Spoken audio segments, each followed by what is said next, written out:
Hey, welcome back, everybody. We're gonna keep talking about this this Charleston shooting, the fallout, and some of the issues kind of swirling around it. And to finish the thought that I was making before this last break, the thing that disturbs me about this, that kind of really makes me pause, is that we hear all this stuff about millennials. There's lots of negative stuff, but some of the positive stuff is, hey, that we're the most open-minded of the generations, that we are more tolerant, that we're more culturally accepting, that because the culture has been integrating to a large degree over a long period of time, and the millennials are one of the first generations to have almost complete full integration with social media and how ubiquitous the internet is. We can experience other cultures a lot more easily and learn and meet and become friends with lots of different kinds of people much more easily than any generation before us. This guy was 21 years old. He's right in the middle. This is the guy that should be the open-minded guy. This is the guy that should be going to church with these folks, or to shop with these folks, or to have and it's not even. This is what makes so frustrated.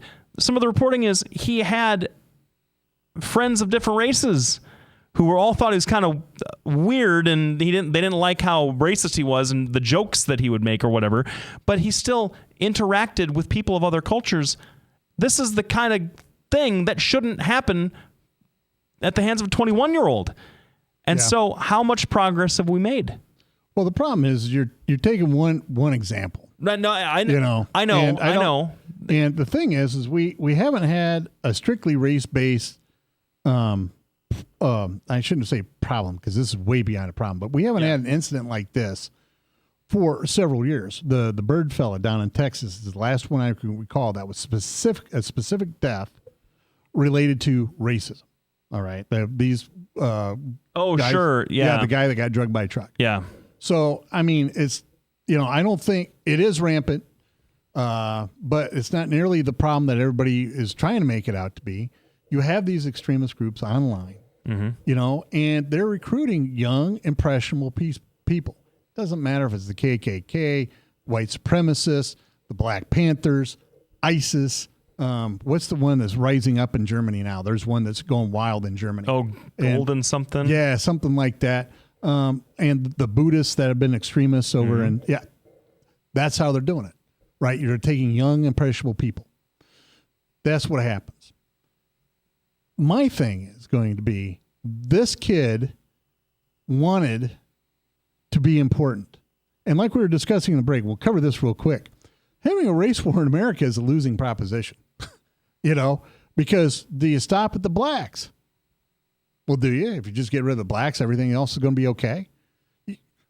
What about the Asians? What about the Hispanics, right? What about the natives, the Native Americans that are here? What about people that come straight from Africa who are the Dinkins? Are they part of this race war you're going to have? Because the problem is it's about a 50-50 split at this point, if you add up all the non-white races. And how do you think they're going to treat us if they win? They're not going to treat us very well at all. And starting a race war is militarily just dumb. So I don't even get why they try to spout that stuff, because it's not going to work. Now, one of the things, I love this show called Justified. You ever see that show? Mm-hmm. And one of the best characters on there is a race-baiting, he's a racist. That's what he is. The Confederate flag was everywhere. Now, first of all, we discussed before the show, it's really the battle flag of the Confederacy, and apparently it was toted around by Robert E. Lee, who himself said slavery is immoral and it's terrible. All right, that's what he in a letter he wrote to his wife. A flag's a flag. Now, the KKK, who were Democrats to begin with, used that flag and turned it into something monstrous, right? Turned it into a symbol of hate. Well, it was already a symbol of oppression, black oppression before that. Well, but what if the northern states would have won, or would have lost? The northern flag would have been cast in the same light. But not of oppression of slave owners, though. I mean, but you get what I'm saying. It is a symbol, right? Right. And the thing is it was a symbol of a lot of different things beyond slavery. You can't say that the war was specifically and mainly about slavery. Yes, you can. There's a lot of other issues that were going on at that time that led up to this. There were a lot of issues. You have a lot of the economy, the economic base was an issue. The industrialization was an issue. You have several other problems, states' rights versus federal rights. There is a lot of that going back and forth. I'll tell you this. So there's other issues involved besides strictly slavery. There were other issues that were part of it, but it was mainly, if you read the Articles of Secession, the declarations that were written by the folks by Texas, Mississippi, Georgia, South Carolina, all of them talk about how we want to own slaves, and the Northerners we elected a president that doesn't want us to own slaves anymore, so we're out, we're done. They all talk about it. It was a main organizing principle that the right to have slave labor. Now we can talk about it in purely economic terms and say that really what this was a struggle for was the free, rampant capitalism that slave labor really represents. To its logical, absurd conclusion, capitalism should include slave labor. Logical, absurd conclusion. I don't think you can really argue with me about that. Because what's the cheapest way to make goods than with slave labor? Well, and that's what we're facing in China. Yeah, exactly, and that's another point. So, and this is why it's so tough. It's so tough to talk about and this is why I say I don't know that we've actually really ever talked about it as a country. That is because what did we do? We exported our slaves to other countries.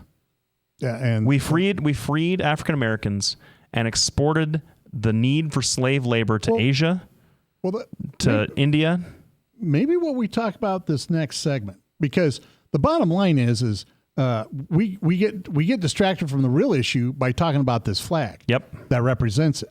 So we're going to be back after this break, but we're going to talk about how we're exporting slavery. Mm-hmm. So things that have been said repeatedly, and I mean even before the Civil War, was blacks that are in America are better off than blacks in Africa, and that manifesto has been repeated over the years. Mm-hmm. Now, and there's studies and everything else.